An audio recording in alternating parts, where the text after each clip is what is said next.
Good afternoon. Account में पहला भाग में छठू चैप्टर भागीदारनी निवृत्ति अथवा तो मृत्यु थोड़ुंक एना विषे आपणे लास्ट लेक्चर में चर्चा करी थी।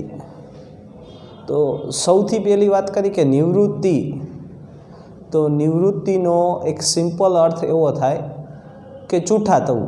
बराबर, तमे पेढ़ीमांथी छूटा थई जाओ तो ये छूटा थवुं ए जे छे एने आपणे शुं गणी छीए? निवृत्ति। कई रिटायरमेंट, जेने आपणे कही कि रिटायरमेंट लीधुं एनो मतलब शुं थाय? छूटा थवुं। तो निवृत्तिनो मतलब ज एक सादो एवो छे कि निवृत्ति एटले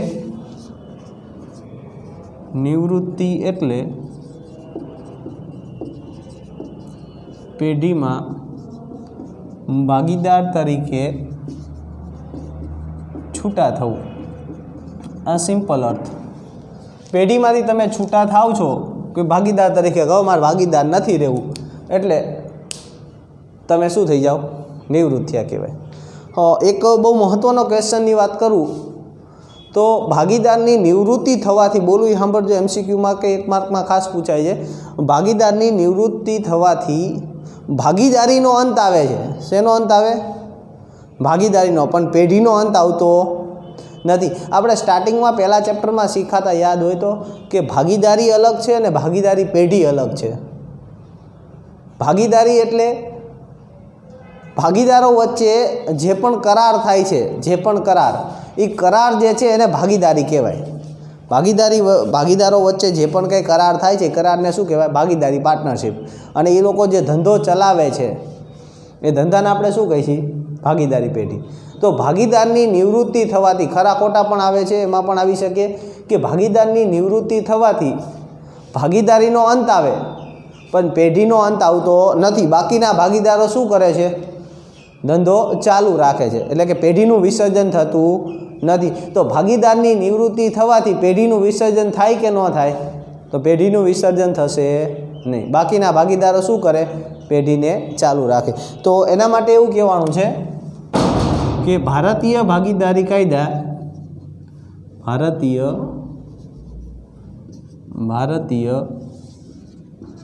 भागीदारी कायदो 1932 अनुसार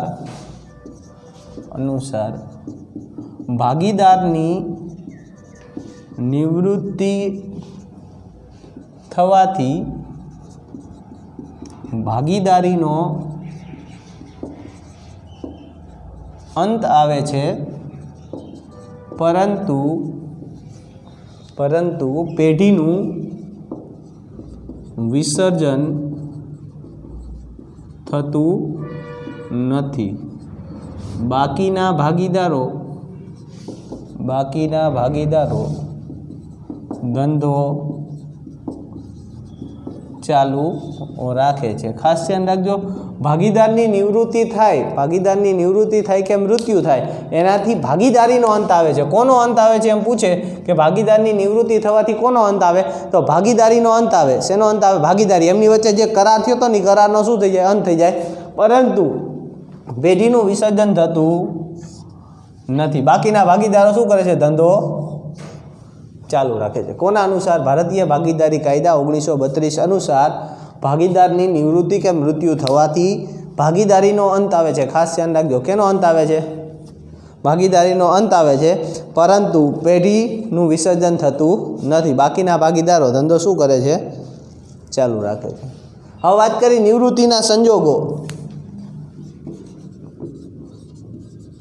निवृत्तिना संजोगो कदाच पूछाय थियरी में कि निवृत्तिना संजोगो जणावो। तो निवृत्तिना बे संजोगो छे, बे रीते निवृत्ति थई शके।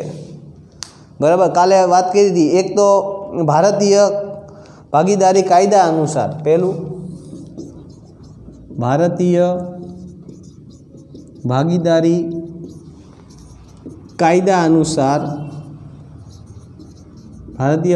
कायदा अनुसार निवृत्ति, अने बीजू भागीदारना अंगत कारणोसर स्वैच्छिक निवृत्ति। એક તો ભારતીય ભાગીદારી કાયદા અનુસાર અને બીજું ભાગીદારના અંગત કારણોસર સ્વૈચ્છિક નિવૃત્તિ. બરાબર. એટલે તમને પૂછે કે ભાઈ નિવૃત્તિના સંજોગો કેટલા, ભાગીદારની નિવૃત્તિના સંજોગો કેટલા, તો 2 સંજોગ છે. એક ભારતીય ભાગીદારી કાયદા અનુસાર અને બીજું કે ભાગીદારની સ્વૈચ્છિક નિવૃત્તિ. બરાબર. પોતાની રીતે જે રાજીનામું આપે છે પોતાના અંગત કારણોસર, તો એ કેવી રીતે પણ લઈ શકે. અને ભારતીય ભાગીદારી કાયદો જે છે એમાં પણ જોગવાઈ છે નિવૃત્ત થવા માટેની, તો એમાં પણ થઈ શકે. તો સૌથી પહેલી વાત કરીએ એમાં પહેલું ભારતીય ભાગીદારી કાયદા અનુસાર. તો ભારતીય ભાગીદારી કાયદા અનુસાર કેટલી રીતે નિવૃત્તિ થાય, તો એમાં પહેલી વાત કરી તો એમાં સર્વસંમતિથી. સૌથી પહેલો પોઈન્ટ સર્વસંમતિ. સર્વસંમતિ એટલે જો દરેક ભાગીદારોની સર્વસંમતિ હોય, દરેક ભાગીદારો જો રાજી હોય તો કોઈ પણ ભાગીદાર ગમે ત્યારે નિવૃત્તિ જાહેર કરી શકે છે. એટલે દરેક ભાગીદારની સર્વસંમતિથી ભાગીદાર નિવૃત્ત થઈ શકે. બરાબર. આવું ભાગીદારી કાયદામાં કીધું. કોઈ નિવૃત્ત થવું હોય તો પહેલું કાં તો સર્વસંમતિથી થઈ શકે. કેવી રીતે થઈ શકે? સર્વસંમતિથી. બીજું નોટિસ દ્વારા. બીજું કેવી રીતે? નોટિસ દ્વારા. આપણે કાલે વાત કરી હતી નોટિસ દ્વારા. જો કોઈ ભાગીદારને પેઢીમાંથી છૂટું થવું હોય તો એને છૂટા થવાની નોટિસ ભાગીદારોને આપવી પડે. તેમજ મેં તમને કીધું વર્તમાન પત્રમાં આપવી પડે. એનો આપણે અહીંયા ઉલ્લેખ ન કરી, પણ આપણે વાત અહીંયા એ છે કે જો કોઈ ભાગીદારને નિવૃત્ત થવું હોય તો એને દરેક ભાગીદારોને નોટિસ આપવી પડે. નોટિસ આપીને પણ એ છૂટો થઈ શકે. દાખલા તરીકે મારે છૂટું થવું છે તો હું એક લેખિતમાં નોટિસ આપી દઉં. નોટિસ આપ્યાના 21 દિવસ પછી, જનરલી આ SPCCનું બોલું છું થોડું, નોટિસ આપ્યાના 21 દિવસ પછી એ ભાગીદારી પેઢીમાંથી શું ગણાય છે? છૂટો ગણાય. 21 દિવસ અગાઉ એને નોટિસ આપવી પડે. અત્યારે આપણે ખાલી એટલું જ યાદ રાખવાનું છે કે કોઈ પણ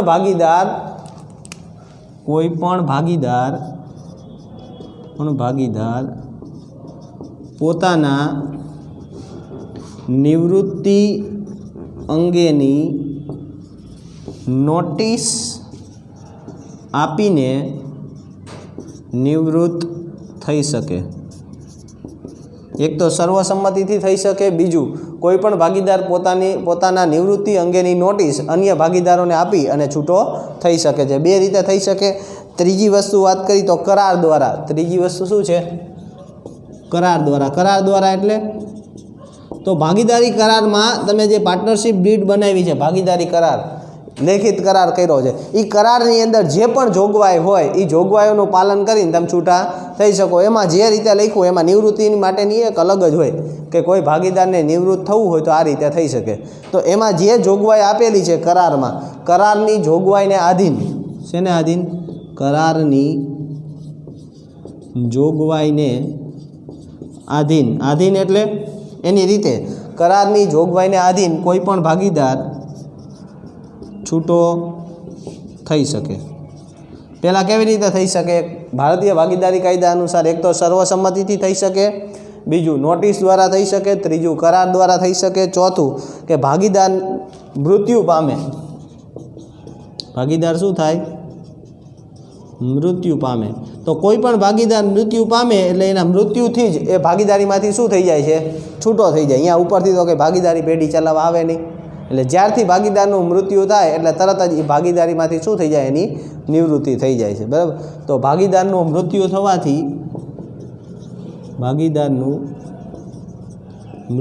થવાથી તે નિવૃત્ત થાય છે. બરાબર. ગમે ત્યારે એનું કોઈ પણ મૃત્યુ થાય તો એ ભાગીદારીમાંથી શું થઈ જાય? નિવૃત્ત થઈ જાય. પાંચમું, નાદાર જાહેર થાય. નાદારમાં ખબર છે ને? નાદાર થાય. કોઈ પણ વ્યક્તિ નાદાર જાહેર થાય. બરાબર. તો એની નાદારીની તારીખથી, જ્યારથી નાદાર જાહેર થયો, બેંક કોર્ટ દ્વારા એને નાદાર જાહેર કરી દીધો કે ભાઈ આ વ્યક્તિ હવે પોતાની જવાબદારી ચૂકવવા માટે સક્ષમ નથી, તો જ્યારથી નાદાર જાહેર થાય, બરાબર, 11માંથી આપણે શીખતા આવી, જે વ્યક્તિ પોતાની જવાબદારી ચૂકવવા માટે સક્ષમ ન હોય એને શું કહેવાય? નાદાર કહેવાય. અને કોર્ટ દ્વારા જે દિવસથી એને નાદાર જાહેર થાય એ દિવસથી એની ભાગીદારીમાંથી શું થઈ જાય છે? છૂટો થઈ જાય છે, બરાબર.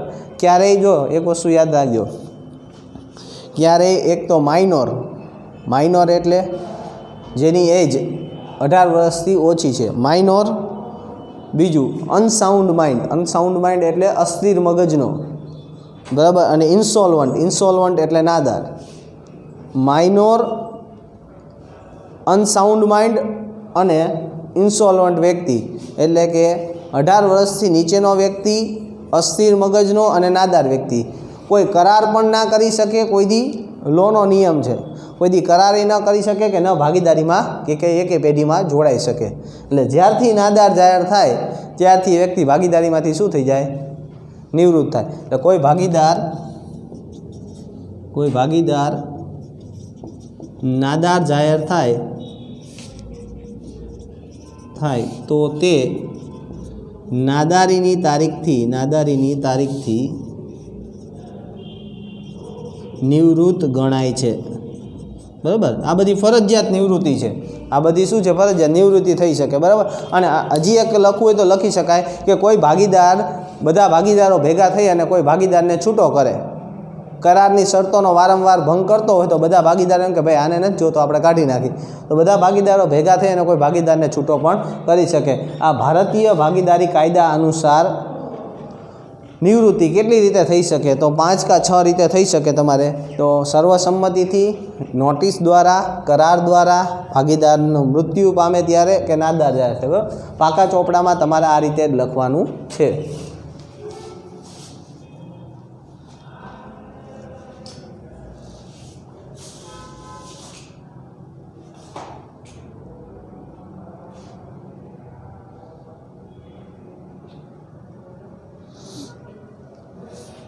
ખ્યાલ આવ્યો?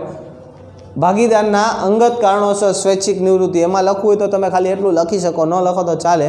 પણ વાત અહીંયા એ છે કે જો ભાગીદાર પોતાના અંગત કારણોસર છૂટો થાય છે, આમાંથી એક એમાં બહુ જનરલી જરૂર નથી પડતી બહુ, પણ જો કોઈ ભાગીદાર પોતાના અંગત કારણોસર પેઢીમાંથી છૂટો થાય અને જો એ સક્રિય ભાગીદાર હોય તો એને ભાગીદાર ઉપરાંત ત્રાહિત પક્ષકારને નોટિસ આપવી પડે. જો એ નોટિસ ન આપે તો એની નિવૃત્તિ પછીની જે પણ પ્રવૃત્તિ જે છે એના માટે પણ જવાબદાર બનતો હોય છે. એટલે આના વિશે લખવું હોય તો લખાય, ન લખો તો કંઈ વાંધો નથી. ભાગીદાર પોતાના અંગત કારણોસર પેઢીમાંથી નિવૃત્ત થઈ શકે છે, બરાબર. ગમે ત્યારે પોતાને રાજીનામું આપવું હોય તો આપી શકે, પણ મેં કીધું એમ કે એને નોટિસ આપવી પડે, બરાબર. આ જે છે એ નિવૃત્તિના સંજોગો છે. કયા સંજોગો છે આપણે જોઈ આવી? નિવૃત્તિના સંજોગો. ખ્યાલ આવ્યો? હવે ભાગીદારની નિવૃત્તિ વખતે બનાવવામાં આવતા ખાતાઓ, સ્વૈચ્છિક નિવૃત્તિ વિશે ન લખો તો ચાલશે, જરૂર નથી. લખવું હોય તો લખી લેજો બાજુમાં નીચે કે હેડિંગમાં તમે તમારી રીતે, કે કોઈ પણ ભાગીદાર અંગત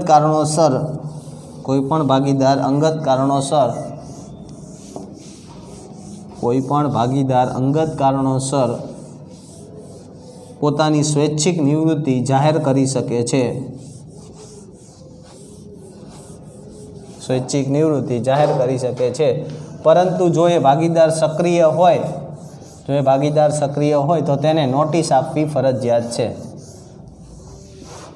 જો એ ભાગીદાર સક્રિય હોય તો એને નોટિસ આપવી ફરજિયાત છે, બરાબર.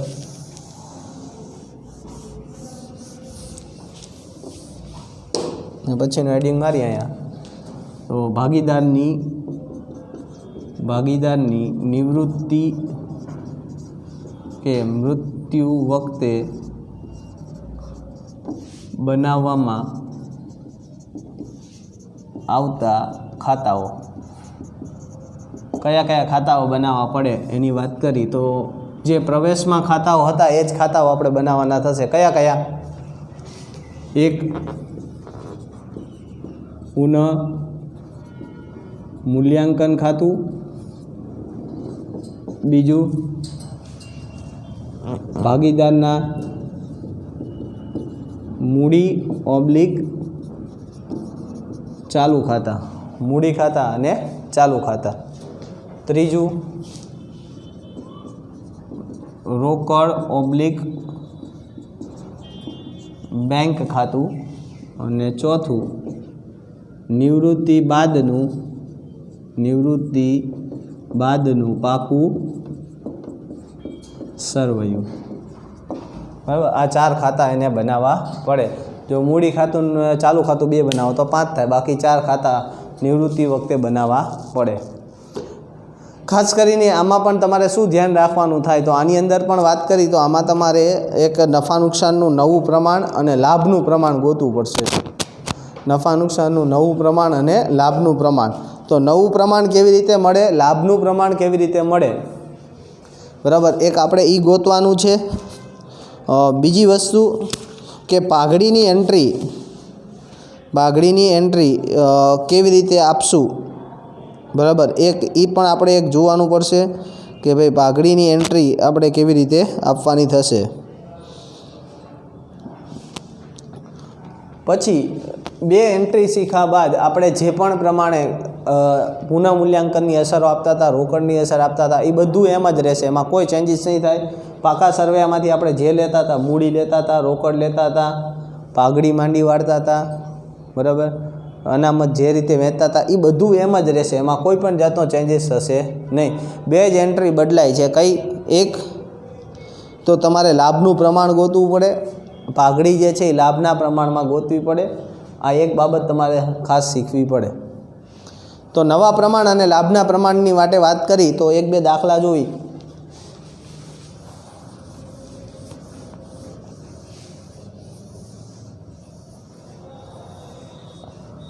ખાસ કરીને તમને રકમ આવી રીતે આપે, ખાલી જો સમજો, પહેલી રીત સમજાવું. ખાલી તમને આવી રીતે કીધું છે, એક દાખલો આપું છું કે ભાઈ A, B અને C એક પેઢીના 3:2:1 પ્રમાણમાં નફો નુકસાન વહેંચતા ભાગીદાર છે. બરાબર, આમાંથી એવું કીધું કે C નિવૃત્ત થાય છે તો નવું પ્રમાણ અને લાભનું પ્રમાણ શોધો. આવું તમને કીધું. આટલી વાત આપણને કહી દીધી. હવે આમાં આપણને એવું નથી કીધું કે સીનો ભાગ જે છે એ A અને B કયા પ્રમાણમાં લેશે, એવું કંઈ કીધું નથી. તો કાલે મેં તમને એક વસ્તુ કીધી હતી, કાંઈ નો કે અત્યારે આ લોકોનું જૂનું પ્રમાણ કયું 3:2:1, આમાંથી C નિવૃત્ત થાય છે. C નિવૃત્ત થાય તો નવું પ્રમાણ કયું થઈ જાય, કાલે કીધું હતું, યાદ આવતું હોય તો. આમાંથી C નિવૃત્ત થાય છે, બીજું કાંઈ કીધું નથી, ખાલી એટલું જ કીધું C નિવૃત્ત થાય તો હવે A અને B વધ્યા તો A અને Bનું નવું પ્રમાણ કયું થાય, કયું થઈ જાય? 3:2. આ નીકળી જાય, આ શું થઈ જાય? નીકળી જાય. આમાં C નિવૃત્ત થતો તો આનું પ્રમાણ કયું થઈ જાય? 3:2. B નિવૃત્ત થતો હોય B તો આ 2નું કયું થઈ જાય? 3:1. અને A નિવૃત્ત થાય તો 2:1. તો આમાંથી ખાલી એટલું જ કીધું, C નિવૃત્ત થાય તો જો અહીંયા જૂનું પ્રમાણ A:B:C, આનું જૂનું પ્રમાણ કેટલું? 3:2:1, ટોટલ 6. હવે નવું પ્રમાણ કોણ નીકળી ગયું? C નીકળી ગયો. C નીકળી ગયો તો નવું પ્રમાણ A અને Bનું કયું થાય? 3:2. આમાં તો કંઈ આવે નહીં તો ટોટલ કેટલા થઈ જાય? 5. લાભનું પ્રમાણ એક વખત ગણી લઈ પછી તમને ખ્યાલ આવશે. જો લાભનું પ્રમાણ આપણે ગણી લઈ તો લાભના પ્રમાણનું સૂત્ર કોઈને યાદ છે? લાભના પ્રમાણનું સૂત્ર શું થાય? ત્યાગનું અને લાભનું, એમાં લાભના પ્રમાણનું સૂત્ર નવો ભાગ માઇનસ જૂનો ભાગ. આ સૂત્ર છે ને, ત્યાગનામાં શું થાય? જૂનો ભાગ માઇનસ નવો, અને લાભમાં નવો ભાગ માઇનસ જૂનો ભાગ. તો આમાં લાભનું પ્રમાણ આપણે ગોતી એનો નવો ભાગ કેટલો? એનો નવો ભાગ 3/5, જૂનો ભાગ 3/6, 6 × 18 માઇનસ 15 છેદમાં 6 પંચું ને 30 કેટલો થાય? 18 માં 15 જાય તો 3 3 છેદમાં 30 એમને એમ રાખવું અત્યારે એમને ભાગ નથી ઉડાડતો. બીની વાત કરી બીનો નવો ભાગ 2 છેદમાં 5 માઇનસ 2 છેદમાં 6 6 દુ 12 માઇનસ 6 દુ 12 માઇનસ 10 છેદમાં 30 2 છેદમાં 30 ભાગ નથી ઉડાડતો. ઉપરની રકમ લઈ લો તો મારું લાભનું પ્રમાણ શું થયું? લાભનું પ્રમાણ કયું? 3/2. ક્યાંય 3/2 લખેલું છે? આ જો આનો મતલબ શું થાય? આનો મતલબ કે જ્યારે ખાલી આટલી જ માહિતી આપે જો આ પ્રોસેસ કરાય નહીં, આ તો તમને ખાલી મગજમાં ઉતરે કે આ સાહેબ કે સાચું જ છે, ખોટું નથી એટલે મેં કરાવ્યું. કે જ્યારે તમને આટલી જ માહિતી આપે ત્યારે નવું પ્રમાણ એ જ શું બની જશે? લાભનું પ્રમાણ. ક્યારેય તમને એવું ન કે દાખલાની અંદર કે ભાઈ સી જે છે સીનો ભાગ એ અને બી આટલો લેશે, એવું નહીં કે તો નવું પ્રમાણ એ જ શું બની જશે? લાભનું પ્રમાણ. આ બે કેવા થઈ જાય? સરખા. એટલે કદાચ MCQમાં પૂછાય ને MCQમાં તો પણ તમે લખી શકો કે ભાગીદારની નિવૃત્તિ વખતે કોઈ બીજી વિગત આપેલ એટલે કે માત્ર નવું પ્રમાણ જ આપેલું હોય તો નવું પ્રમાણ એ જ શું બની જશે? લાભનું પ્રમાણ બની જાય. એ તમારે ગોતવાની જરૂર રહેતી નથી. ખ્યાલ આવે છે? અને આ નિવૃત્ત થઈ જાય તો એ ખાસ શીખવાનું. આમાંથી બી નિવૃત્ત થતો હોય બી તો પ્રમાણ કયું થઈ જશે? એ અને સીનું 3/1. દાખલા તરીકે એ નિવૃત્ત થાય છે તો એ નિવૃત્ત થતો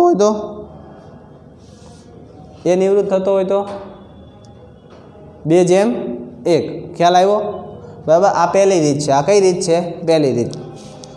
આ કઈ રીત છે? પહેલી રીતમાં ખબર પડી? જો પહેલી રીતના થોડાક દાખલા ગણી લે. પહેલી રીતમાં સ્વાધ્યાયમાં આવી જાઓ પહેલાં કે ઉદાહરણ ગણી. ચલો ઉદાહરણમાં આવો. ટેક્સ્ટ બુકમાં પેજ નંબર 217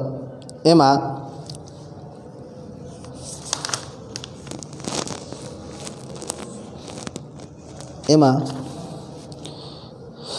ઉદાહરણ નંબર 1 MNO એક પેઢીના ભાગીદાર છે. તેઓનું નફા નુકસાનનું પ્રમાણ 4/3/2 વહેંચે છે. નીચે આપેલા સંજોગોમાં નફા નુકસાનના નવા પ્રમાણની ગણતરી કરો. અને સાથે સાથે કદાચ એવું કે ભાઈ લાભનું પ્રમાણે ગોતો તો લાભનું પ્રમાણે આપણે ગોતી શકી. ઉદાહરણ નંબર 1 જો.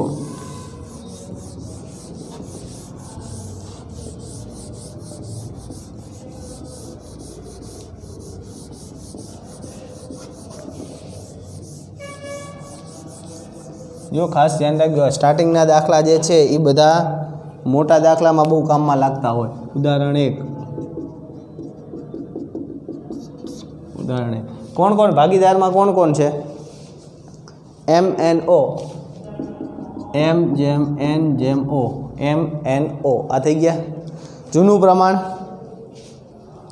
4/3/2. 4/3/2. ટોટલ 4 ને 3 7, 7 ને 2 9. સૌથી પહેલાં તમને કીધું છે આમાંથી પહેલું કોણ નિવૃત્ત થાય? મને કહો પહેલું. એમ નિવૃત્ત થાય. એમ નિવૃત્ત થાય. જો એમ નિવૃત્ત થાય તો વધે કોણ? N અને O. તો કહો તો મને N અને O આ બેયનું નવું પ્રમાણ અને તે લાભનું પ્રમાણ શું થાય? બે લખીએ આપણે. નવું પ્રમાણે લખી અને લાભનું પ્રમાણ, કારણ કે બીજું તો કંઈ કીધું નથી. તો N અને O કોઈ કહીએ કે આનું નવું પ્રમાણ કયું થાય? કયું થશે? 3/2 ટોટલ 5 અને એનું લાભનું પ્રમાણ કેટલું થાય? 3/2 ટોટલ 5. ખ્યાલ આવ્યો? આ M નિવૃત્ત થઈ ગયો. વધ્યું કોણ? N અને O. તો કેટલા વધે? 3/2 થઈ ગયું. બીજામાં શું કીધું છે? કોણ નિવૃત્ત થાય? N નિવૃત્ત થાય. બીજામાં N નિવૃત્ત થાય. તો N ને નિવૃત્ત કરો તો કોણ વધશે? N ને નિવૃત્ત કરો તો વધે કોણ? ભાગીદારમાં કોણ વધશે એ કહો તો મને. આ N નીકળી ગયો. હવે કોણ વધશે? M અને O. તો M અને O, M જેમ O, નવું પ્રમાણ અને લાભનું પ્રમાણ કેટલું થાય? 4/3/2. 2 4/2 નો લખવું હોય તો ભાગ ઉડે 4/2 ના 4/2 લખો તો કંઈ વાંધો નથી, પણ એના ભાગ ઉડે. કેટલા થઈ જાય? 2/1. ઘણા ન ખબર પડે 4/2 લખી નાખો, કંઈ વાંધો નથી. પણ ભાગ ઉડાડવો હોય તો આનો ઉડે 2/1. કેટલો થઈ જાય? 2/1. અને લાભનું પ્રમાણ એ શું બને? એનું એ જ 2/1. બરાબર. હવે કોણ નિવૃત્ત થશે? ઓ નિવૃત્ત થાય. ઓ ત્રીજું ઓ નિવૃત્ત થાય. તો ઓને કાઢી નાખો. ઓને તો m અને n, m/n એનું નવું પ્રમાણ અને લાભનું પ્રમાણ બે કયું થશે? 4/3. બરાબર. ગણવા ન જવાય, મેં તમને ઓલી વખતે જ સમજાવીને કીધું. એટલે આ લાભનું પ્રમાણ આપણે બધામાં ગોતતા નથી. ખ્યાલ આવ્યો? આ ઉદાહરણ નંબર 1 ડાયરેક્ટ નીકળી જાય, કોઈ એક ભાગીદાર નીકળી જાય તેનું પ્રમાણ શું કરી નાખવાનું? કાઢી નાખવાનું. ને એ જ શું બની જાય? તમારા લાભનું પ્રમાણ બની જાય.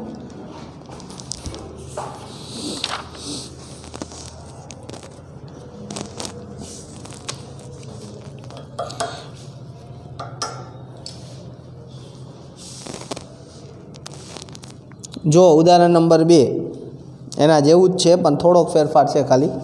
ઉદાહરણ નંબર 2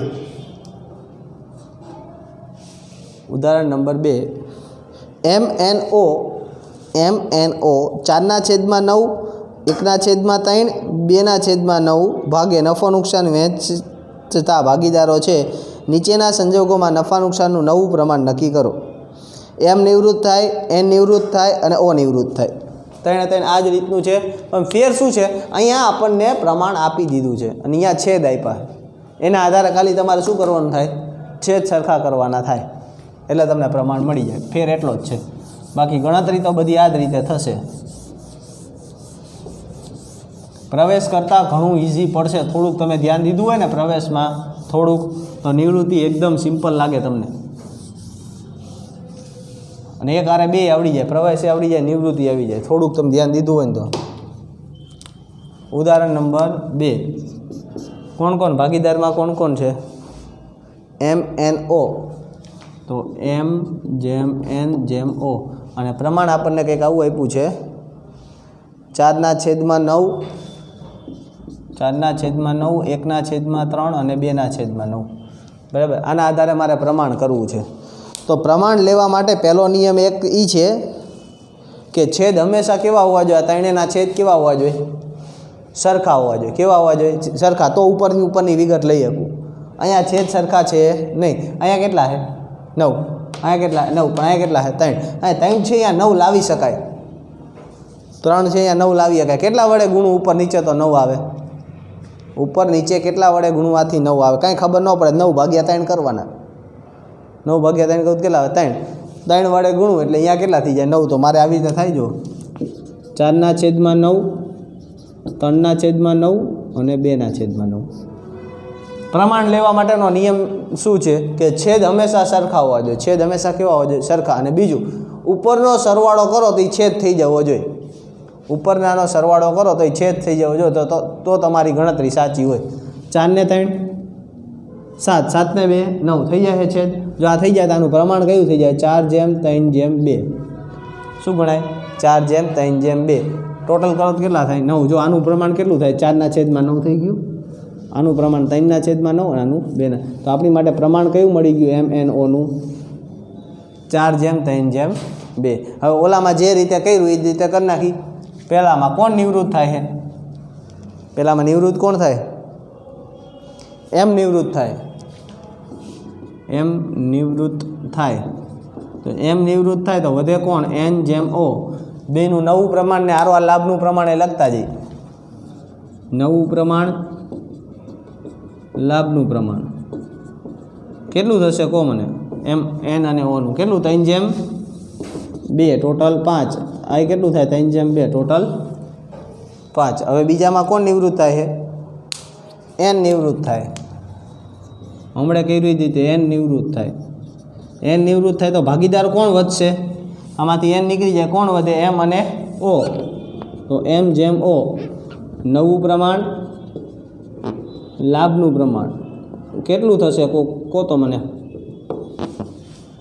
આમાંથી આ નીકળી ગયું 4:2 હમણાં હતું એ જ રીતે 4:2 4:2 એટલે 4:2 લખવું હોય તો કેટલા થાય 2:1 અને લાભનું પ્રમાણ એ કેટલું થાય એનું લાભનું પ્રમાણ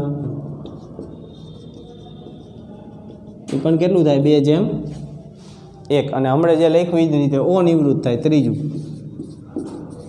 અનિવૃત્ત થાય જો અનિવૃત્ત થાય તો વચ્ચે કોણ એમ અને એન નવું પ્રમાણ અને લાભનું પ્રમાણ કયું વચ્ચે 4:3 અહીંયા 4:3 ટોટલ 7 આ ઉદાહરણ નંબર 2 ખ્યાલ આવ્યો